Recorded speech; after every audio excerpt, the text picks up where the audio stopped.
sal tezroq yurishni iloji yo'qmi? Tezlashib. Faqat bitta iltimos, bir do'kondan qizalog'imga bir dona suvach yo'q-da. Bo'ldi, kelib oldim. Nechta bemor keldi? Xo'p bo'ladi. Hozir hammasini unda shifo berishni avvalo chiroq qilib ko'rib qo'yamiz. Ana endi yetib keldi. Mana aka, rozi bo'ling. Rahmat. Assalomu alaykum. Onajonim, yaxshimisiz? Mana duolaringiz sabab bir dunyo pulga ishladim. Chiroyli qilib sizga hozir xarajat qilib olib kiraman. Bitta pullar turibdi.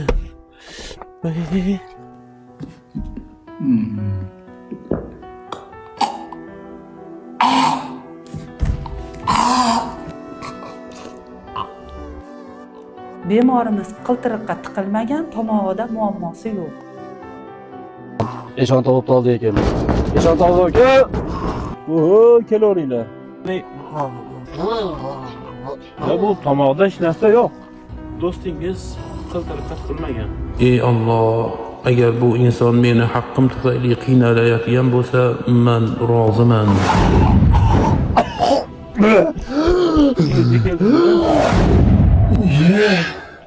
Siz qiltiriqqa tiqilganingiz yo'q, birovning haqqiga tiqilgansiz. Birovning haqqini ishdan hazar qiling. Qarz ham birovning haqqi, qarz ham birov